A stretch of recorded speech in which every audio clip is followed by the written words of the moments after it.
Welcome back to Taiwan Outlook. Our guest today is the Vice Chair to the National Women's League, Cheng. Ms. Cheng, we've been talking about the South Korean experience of helping, the government helping the NGOs. Could you tell us more about this kind of working relationship or partnership between the government and the NGOs? You know, actually, before, when I was General Secretary of YWCA, the government gave us a lot of help. Mm-hmm. Every time before we go to an international activity or conference, mm-hmm. the Ministry of Foreign Affairs will send somebody over mm-hmm. to give us a briefing about the country we're going and the support that we can get, mm-hmm. and also whatever we need. Mm-hmm. And they also have the local embassy people over there to give us a helping hand mm-hmm. and meet us at the airport and sort of thing. Mm-hmm. And not anymore. I don't think, well, ever since then, I think when I deal with Girl Scout for the past 8 years, I don't see any, government people, embassy people come to us, give us a helping hand. We just mm-hmm. go there and, fighting all along. On your own, yeah. Yeah, but in Jordan, it's okay because one of our people from, person from embassy, she came to us because he was invited to the opening ceremony. Mm-hmm. Sat along with the prince and the king and the princess and all the dignitaries. So he was very happy. Mm-hmm. And also because they say, well, our delegates is down there, but the people, ambassador from China mm-hmm. is also there and sat on next to him, mm-hmm. and he feels so proud. Mm-hmm. And sometimes they are friendly, mm-hmm. but when we go to their embassies, and they don't, I don't see too much things they can give us helping hand because the embassy also lack of sufficient material mm-hmm. and other things. But apparently the thinking is very important. Some people criticize the MOFA for being too traditional. In other words, when they talk about diplomacy is about politics, is about this kind of negotiation and so on. Do you think that our government really appreciate the importance of NGOs in this world? No. You know why? Because I remember once I was in the World Conference of Girl Scout mm-hmm. in Manila, Philippines, and there's an international night. All the ambassador was invited to that international night, and they also have a name list. Mm-hmm. They will introduce ambassador from each country mm-hmm. participating in that World Conference. Mm-hmm. They were introduced to the audience one by one. Yeah. I call our embassy, nobody comes. Nobody show up because mm-hmm. all the ambassador was there, mm-hmm. set up the booths and providing goods for souvenirs and everything. Mm-hmm. And it's a huge activities and very colorful and very successful. Mm-hmm. I feel bad. Yeah, but what was that? I don't know. I call them. They just don't have a person.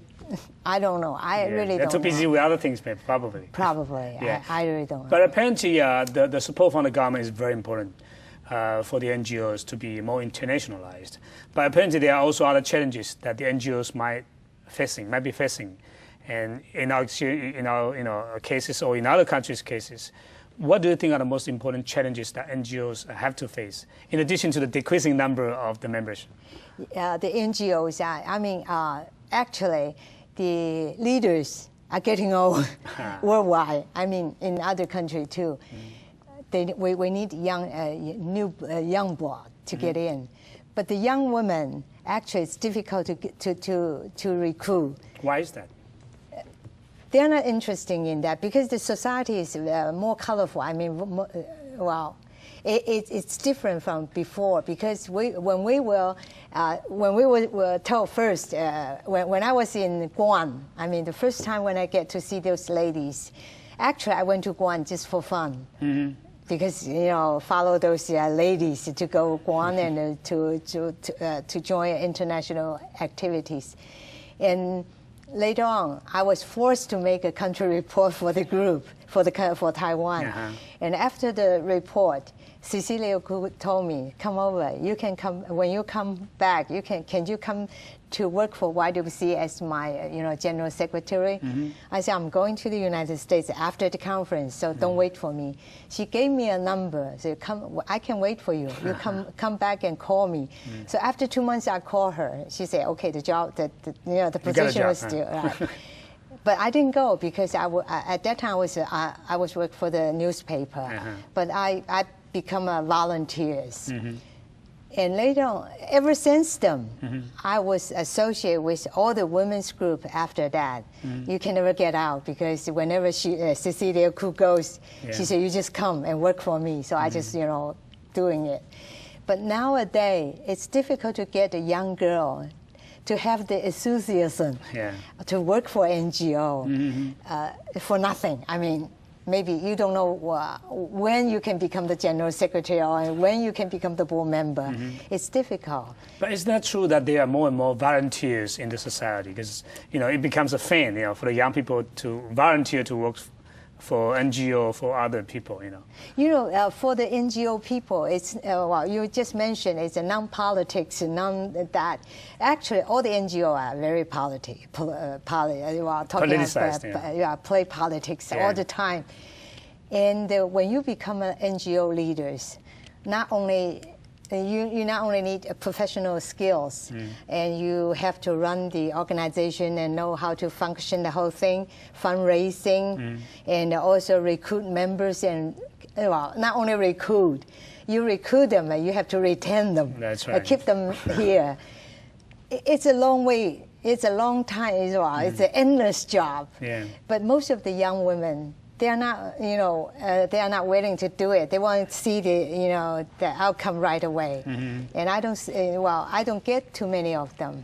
So sometimes we just, because all the international women's conference, they also give us a number. A quarter of the delegates must be under age of 30. So we just get some of the young girls to go to the international activities. When they come back, they just disappear. Really? They never, come back and work as a volunteer. That's the point. In addition to the shortage of the young blood, what are the other challenges that NGOs in Taiwan or in the world have to face? I think it's a financial problem because all the NGOs are lack of money. Fundraising is not that easy. That's right. In Taiwan, it's pretty successful. For example, it's no matter it's Zonta or Seraptimist or YWCA or even Girl Scout, or they have lots of money because the women leaders they are willing to contribute themselves, and sometimes they get their friend to contribute to the organization. But most of the actually we have the privilege because all the NGOs they have every other year they have a big gathering or big general assembly. No country is really willing to do it. For instance, UNIFEM, we're just talking about the Women's Fund for United Nations. Actually, in 1975, they first have the Women's Conference, World Conference on Women in Mexico. 3,000 women, 6,000 women were there. Okay, it's a big thing. UNIFEM pays for it. And later on, they have it in Copenhagen. 8,000 women show up. Of course, UNIFEM pay off. In Nairobi, of course, UNIFEM spent lots of money because 12,000 women show up. In Beijing, 30,000 women show up in Beijing and Huairou to join that 4th World Conference on Women. Okay, that's in 1995. It's a big number, and 189 countries sending official delegates to it. But after Beijing, nobody wants to host it. It's difficult because you have to spend lots of money. The whole government have to back you up. Like the opening ceremony was held in that People's Great Hall. Of course, it's by the government, by the foreign minister. The Huairou, they tear down the Huairou city to rebuild it as a World Conference Center. The whole city was off for 2 weeks. No school, no bank, no nothing. Nobody goes to work. So that's the record nobody can break, you know. Nobody can break. And also the opening ceremony, the program was fantastic. Is that a good thing for NGO to host that kind of thing that with such a, big chunk of money? Okay.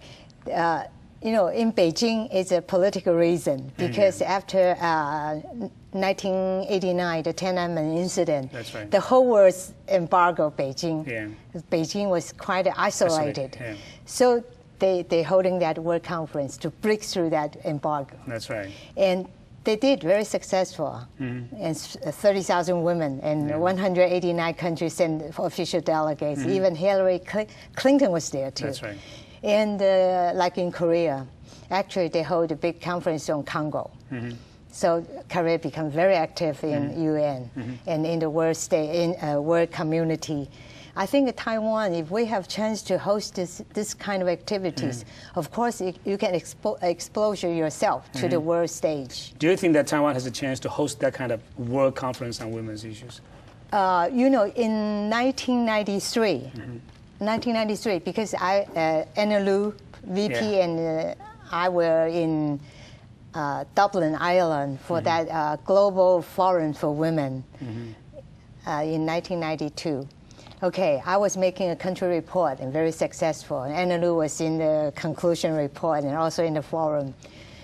And the very next year, 1993, I'm become the General Secretary of the International Conference on Women held by Taiwan. I invite 27 delegates from that forum from all over the world come to Taiwan to join that International Conference on Women. They came, and they making the papers report to the everything, and some of the senator from other country, Ministry of Interior. We got all the big shots from all over the world. Also, the Tiananmen incident's representative, Cheng, she was also here too. It was very successful. They came, but it's a big thing. The government the foreign ministry has to give us a helping hand. And during that conference, President of the Philippines, Ramos, was newly elected. And through a private friend, his wife was the honor guest, Madame Ramos. She was here, and President Lee Teng-hui wants to see her, and she said, "My husband told me not to see the president." She was here, and so through this kind of channel, NGOs, you can get all the big shots over. And get the publicity and visibility that Taiwan needs. Yes. Very also, like in Malaysia, Pahong, we were invited to the governor's Prince Palace. The prince was, enjoy our operational dance and come to our table and this and that. So it's very easy way to do it. Like in Manila, that World Conference on Girl Scout, President Arroyo, she herself is a Girl Scout. I see. So she dressed all up as a Girl Scout of the Philippines and entertained us in the palace. I see. So it's easy. I mean, it's not that difficult, but to see how things you want to doing.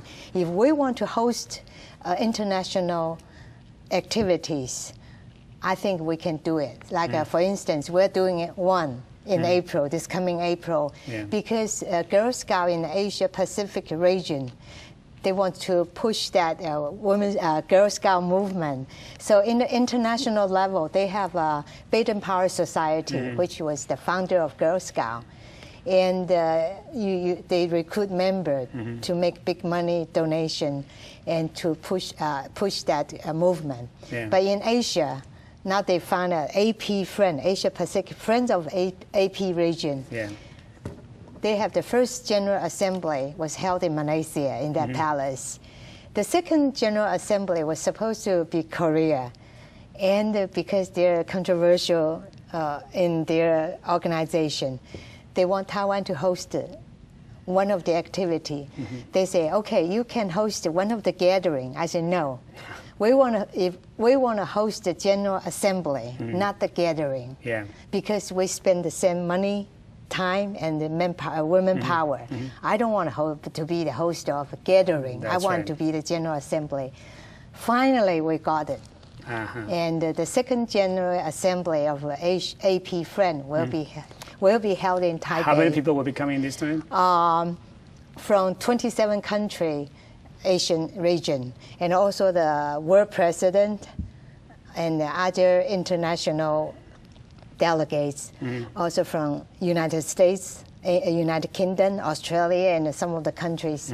Also, the Princess of Bahrain, Malaysia, is coming because she's the honorary chairperson of the AP Friend Association. That seems to be a very big event. Yeah. And one of my friends told me that isolation is very bad, but self-isolation is even worse. Apparently, Taiwan has to go out, and NGO is one way to show Taiwan to the world. And I want to thank you for your hard work for Taiwan to be seen and appreciated by the world. Thank you very much. Thanks for coming. You're welcome. It's nice to be here. Thank you. And thank you for watching Taiwan Outlook, and see you next week.